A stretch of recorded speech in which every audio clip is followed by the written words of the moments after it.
Hello friends, my name is Damini and I welcome you all in my YouTube channel. हम कर रहे हैं digestion and absorption और ये है पार्ट 2।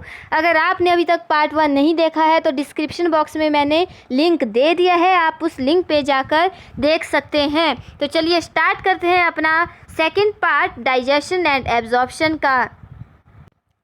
आज हम पढ़ेंगे डाइजेस्टिव ग्लैंड्स के बारे में और process of digestion and process of absorption, और एंड में हम करेंगे कि जो डाइजेस्टिव सिस्टम से रिलेटेड डिसऑर्डर्स और डिजीज़ हैं वो कौन कौन सी हैं। तो जो डाइजेस्टिव ग्लैंड्स हैं वो हैं सलाइवरी ग्लैंड्स, लीवर, पैनक्रियास और स्फिंक्टर ऑफ ओडी। सबसे पहले बात आती है सलाइवरी ग्लैंड की। जो सलाइवा है वो सेक्रीट होता है हमारे माउथ में, और तीन पेयर्स ऑफ ग्लैंड है हमारी बक्कल कैविटी और माउथ में सलाइवरी ग्लैंड्स के लिए। तो ये जो सलाइवरी ग्लैंड्स है वो हैं पैरोटिड, सब मैक्सिलरी और सब मैंडिब्यूलर और सबलिंगुअल। जो पैरोटिड है वो हमारे चिक से निकलती है और सब मैक्सिलरी है हमारे लोअर जॉ में और सबलिंगुअल है हमारे बिलो द टंग। फिर बात आती है लीवर की। यहाँ से बहुत इंपॉर्टेंट क्वेश्चन बनता है कि जो लीवर है वो है लार्जेस्ट ग्लैंड और इसका जो वेट है वो है 1.5 kg से लेकर 2 kg तक, and it is present below diaphragm. There are 2 lobes present in liver. ये भी बहुत इंपॉर्टेंट क्वेश्चन है कि लीवर है बाइलोब्ड, यानी 2 लोब होते हैं लीवर में। जो हिपैटिक सेल्स हैं ये होती हैं हमारे लीवर में, दे सेक्रेट बाइल जूस। एक और इम्पॉर्टेंट क्वेश्चन बन गया यहाँ से कि जो हमारा बाइल जूस है वो कौन सी सेल्स सेक्रेट करती हैं, तो वो करती हैं हिपैटिक सेल्स। और एक और इम्पॉर्टेंट क्वेश्चन बनता है कि जो बाइल है वो कहाँ से जनरेट होता है, वो होता है लीवर से। और ये जो बाइल जूस है वो स्टोर कहाँ होता है, तो ये होता है गॉल ब्लैडर में। Hepatic lobules contain hepatic cells and a structural and functional unit of liver.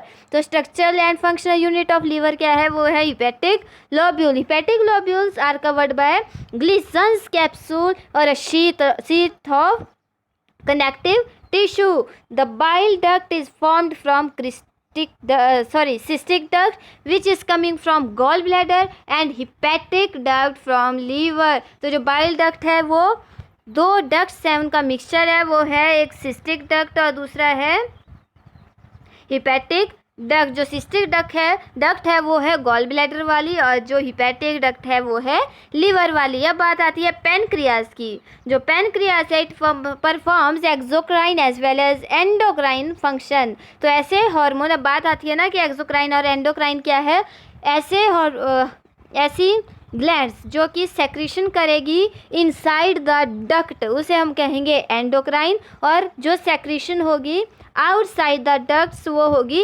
Exocrine. तो एक्सोक्राइन के एग्जांपल है एंजाइम्स और एंडोक्राइन के हैं हार्मोन, इंसुलिन एंड ग्लूकेजन। फिर बात आती है sphincter of Oddi. Sphincter of Oddi is present at the opening of hepatopancreatic duct, that is bile duct plus pancreatic duct into duodenum. तो मतलब ये कहाँ जैसे है, जहाँ से हमारी स्मॉल इंटेस्टाइन स्टार्ट होती है वहाँ जैसे है स्फिंक्टर ऑफ ओडी। अब बात आती है डाइजेशन की। तो देखिए जब हम लोग डाइजेशन है ना ये स्टार्ट हो जाती है हमारे माउथ से। तो ये बहुत इंपॉर्टेंट क्वेश्चन बन जाता है यहाँ से भी कि जो डाइजेशन है वो स्टार्ट कहाँ से होती है, तो ये स्टार्ट होती है माउथ से। तो माउथ में जो हम लोग खाना खाते हैं और उसे चबाते हैं ना तो वो सलाइवा के साथ मिक्स हो जाता है। तो ये सलाइवा के साथ जो मिक्स हुआ फूड है हमारे माउथ के अंदर उसे हम क्या कहते हैं, बोलस। अब बोलस जो है, देखिए बोलस आपको पता लगे जो मिक्स हुआ फूड है हमारे माउथ के अंदर उसे हम बोलस कह रहे हैं। अब ये बोलस फेरिंग्स के थ्रू हमारे ईसोफेगस में जाएगा, ये जो फूड पाइप है इसमें जाएगा, और इसके जो जाने की प्रोसेस है जिसे हम अपनी भाषा में निगलना कहते हैं उसे हम कहते हैं डीग्लटिशन और स्वेलोइंग। तो अलग अलग टाइप के जो एंजाइम है वो एलिमेंट्री कैनाल में मिक्स होते रहेंगे विद टाइम ताकि डाइजेशन हो जाए। तो अब 1 बाय 1 करेंगे हम कि कहाँ पर कैसी डाइजेशन होती है। तो सबसे पहला पार्ट है माउथ। देखिए जो माउथ है हमें पता है कि हमारी जो डाइजेशन होती है वो माउथ से स्टार्ट हो जाती है, ओरल कैविटी से स्टार्ट हो जाती है। तो वहाँ पर दो एंजाइम निकलेंगे, एक है सेलाइवरी एमाइलेज और दूसरा है लाइजोजाइम। जो सेलाइवरी एमाइलेज है, सेलाइवरी एमाइलेज ब्रेक डाउन करती है स्टार्च का इनटू माल्टोज। तो यहाँ से बहुत इंपॉर्टेंट क्वेश्चन निकल गया कि हमारे माउथ में किस चीज़ की डाइजेशन होती है। तो माउथ में डाइजेशन होती है स्टार्च की, और स्टार्च का ब्रेक डाउन होता है इनटू माल्टोज। और दूसरा क्या था, लाइजोजाइम। जो लाइजोजाइम है ये एक्ट करता है एज एंटीबैक्टीरियल। देखिए जो हम लोग फूड लेते हैं उसमें बैक्टीरिया भी हो सकते हैं, जिसकी वजह से हमारे माउथ में इन्फेक्शन हो सकता है। तो उस इन्फेक्शन को रोकने के लिए हमारे माउथ में कौन सा एंजाइम निकलता है, लाइजोजाइम, जो कि एंटीबैक्टीरियल है। अब नेक्स्ट आता है स्टमक। देखिए हमने एलिमेंट्री कैनाल के स्ट्रक्चर की जब हम बात कर रहे थे, टीएस देखा था हमने, उसमें हमने पढ़ा था कि जो इनर मोस्ट लेयर है म्यूकोसा, वहाँ से स्टमक में होते हैं गैस्ट्रिक ग्लैंड्स। तो ये जो गैस्ट्रिक ग्लैंड्स हैं ये 3 टाइप की सेल्स होती हैं इनके पास। 1 is mucous cell, 2nd is chief cell and 3rd is oxyntic cell. जो म्यूकस सेल है वो सेक्रेट करती है म्यूकस को, पेप्टिक और चीफ सेल सेक्रेट करती है प्रोटेंजाइम को, और जो ऑक्जिंटिक सेल है वो सेक्रेट करती है HCl को। यहाँ से आपने ये चीज़ याद रखनी है कि HCl को क्या सेक्रेट करते हैं, ऑक्जिंटिक सेल्स। और कहाँ प्रोड्यूस होता है, ये होता है हमारे स्टमक के अंदर। अब जो फूड है वो मिक्स होता है गैस्ट्रिक जूस के साथ हमारे स्टमक के अंदर, तो वहाँ पर उस फूड को हम क्या कह देंगे, काइम। देखिए जो हमारे माउथ के अंदर जो मिक्स हुआ था सलाइवा के साथ फूड, उसे हम कहते थे बोलस। अब यही बोलस जब स्टमक के अंदर चला गया तो उसे हम कह रहे हैं काइम।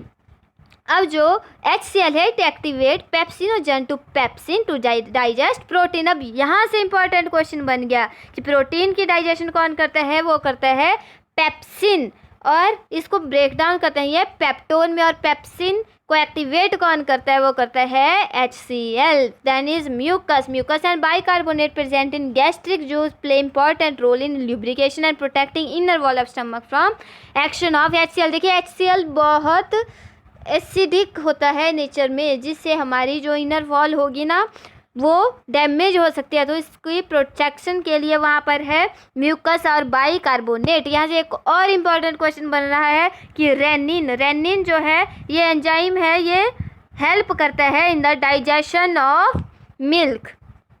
पूछा जाता है काफ़ी टाइम ये क्वेश्चन कि मिल्क की डाइजेशन किसकी हेल्प से होती है, तो वो होती है रेनिन की हेल्प से। अब बात आती है लीवर की। हमें पता है लीवर सेक्रेट करता है बाइल को। तो जो बाइल है ना, इसमें ये पिगमेंट्स होते हैं, याद रखना है ये पिगमेंट होते हैं बाइल में, बाइलीरुबिन एंड बाइलवर्डिन, याद रखना है। ये जो बाइलीरुबिन है ना, अगर ये बढ़ जाए हमारे शरीर में तो इसी वजह से होता है पीलिया।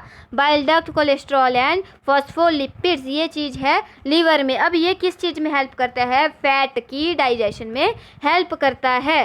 फिर बात आती है स्मॉल इंटेस्टाइन की। तो यहाँ से आप लोगों ने एक चीज़ बहुत ज़रूरी याद रखनी है, और वो चीज़ ये है कि the bile, pancreatic juice and intestinal juice are released in small intestine। तो यहाँ से क्वेश्चन बन सकता है कि बाइल, पैनक्रियाटिक जूस और इंटेस्टाइनल जूस कहाँ रिलीज़ होते हैं, तो ये रिलीज़ होते हैं स्मॉल इंटेस्टाइन में। एक और बात देखिए, जो स्मॉल इंटेस्टाइन है इसमें होते हैं विलाई एंड माइक्रोविलाई, जो कि म्यूकस में होते हैं। तो ये करते हैं एब्जॉर्प्शन का काम, जो भी डाइजेस्ट होगा फूड। तो trypsinogen is activated by enzyme enterokinase to trypsin. तो जो ट्रिप्सोजन है ये एक्टिवेट होता है एंटीरोकाइनेज एंजाइम से into trypsin, which further activate the another enzyme of intestinal juice. जो सेक्रेशन है ब्रश बॉर्डर सेल्स की, म्यूकोसा की, और जो गॉबलेट सेल्स हैं दे कंटेन एंजाइम्स स्यूकस एंट्रीक्यूस, ये याद रखना है आपने यहाँ से। अब बात आती है लार्ज इंटेस्टाइन की। देखिए जो लार्ज इंटेस्टाइन है उसमें कुछ खास नहीं होता, इसमें डाइजेशन का कोई रोल नहीं है, लेकिन इसके फंक्शन है। तो इसके फंक्शन क्या है, पहली बात ये एब्जॉर्ब करती है वाटर, मिनरल और कुछ ड्रग्स को। जो डाइजेस्टेड फूड है वहाँ पर क्या हो सकता है कि वाटर है, मिनरल है और ड्रग्स हैं जिसकी हमारी बॉडी को ज़रूरत है, उनको ये एब्जॉर्ब करेगा। दूसरी बात, secretion of mucus for adhering of undigested food and lubricating it for easy passage. तो म्यूकस को ये करता है सेक्रेट ताकि जो फीसिस है और अनडाइजेस्टेड फूड है वो डायरेक्ट एनस की तरफ शिफ्ट हो जाए। अब बात आती है एब्जॉर्प्शन की। एब्जॉर्प्शन क्या होता है? Absorption is the process by which nutrients pass from alimentary canal to the blood and lymph. देखिए जो न्यूट्रिएंट है वो एब्जॉर्ब तो कर लिया हमारी स्मॉल इंटेस्टाइन ने, लेकिन अब हमारे जो ब्लड है और लिम्फ सेल्स है वहाँ पर जाना चाहिए ये, ताकि हमारे पूरे बॉडी पार्ट्स तक न्यूट्रिशन पहुँच जाए। तो इस प्रोसेस को हम कहते हैं एब्जॉर्प्शन। तो absorption of food occur by the process of diffusion. बहुत इंपॉर्टेंट चीज़ आ गई यहाँ से कि जो एब्जॉर्प्शन है वो कहाँ से, किस प्रोसेस द्वारा होती है? वो होती है डिफ्यूज़न के द्वारा। फिर है water is transported by osmotic gradient. हमें पता है ऑस्मोसिस क्या होता है? हायर कंसंट्रेशन से लोअर कंसंट्रेशन की तरफ। अब आती है एब्जॉर्प्शन डिफरेंट पार्ट्स। जो बॉडी के अलग अलग पार्ट है इसमें कौन कौन सा पार्ट कौन सी एब्जॉर्प्शन करता है? तो जो माउथ है it absorb drugs, stomach absorbs water, simple sugar and alcohol. Small intestine में होती है maximum absorption. Very important from examination point of view के जो सबसे ज़्यादा डाइजेशन है वो कहाँ, एब्जॉर्प्शन है वो कहाँ होती है? वो होती है स्मॉल इंटेस्टाइन में। जो लार्ज इंटेस्टाइन है वहाँ पर वाटर और सब मिनरल्स की एब्जॉर्प्शन होगी। By assimilation the absorb nutrient reaches the different parts of body. हमारी बॉडी के अलग अलग पार्ट तक जो फूड जो न्यूट्रिशन पहुँचती है तो उस एब्जॉर्प्शन को क्या कहते हैं? हम उस प्रोसेस को हम कहते हैं एसिमिलेशन। अब बात आती है डिसऑर्डर्स ऑफ डाइजेस्टिव सिस्टम की। देखिए जो डाइजेस्टिव सिस्टम से रिलेटेड डिसऑर्डर है ये एग्जामिनेशन में पूछे जा सकते हैं कि इनमें से कौन सा डिसऑर्डर है जो डाइजेस्टिव सिस्टम से रिलेटेड है। ऑप्शन आ जाएंगे jaundice, vomiting, diarrhoea, constipation, indigestion, none of the above, all of the above, ऐसा करके। तो कुछ भी आ सकता है एग्जामिनेशन में।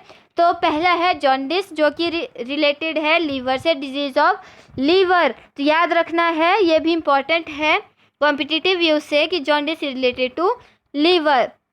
तो जॉन्डिस की वजह से हमारी स्किन और आइज़ का कलर पीला पड़ जाता है और वो किस वजह से होता है कि जो हमारा लीवर है उसमें जब बिलीरुबिन पिगमेंट बढ़ जाता है तो हमारा जो स्किन है वो पीली पड़ जाती है। फिर है वॉमिटिंग तो सबको पता ही है, जब हमारे डाइजेस्टिव सिस्टम से फूड मुंह के थ्रू बाहर निकलेगा उसे हम वॉमिटिंग कहते हैं। और इसे कंट्रोल कौन करता है? इसे करते हैं मेडुला जो कि हमारे ब्रेन का सेंटर है, ब्रेन का एक पार्ट है। फिर है diarrhoea. Frequent defecation of liquid faeces is known as diarrhoea. It reduce the absorption of food. Then is constipation. In constipation the feces are retained within the rectum. rectum में ही रहेगी as the bowel movement occur irregularly. Then is indigestion. Indigestion is incomplete digestion usually accompanied by one or more of the following symptoms. देखिए इनमें से कोई भी symptom हो सकते हैं इंडाइजेशन के केस में। क्या क्या है? Pain, nausea, vomiting, heartburn, acid regurgitation, accumulation of gas and escape of gas from the stomach. That's it about digestion and absorption. If you like this video please like, share and subscribe my channel. मिलते हैं नए topic के साथ next video में। Thank you so much.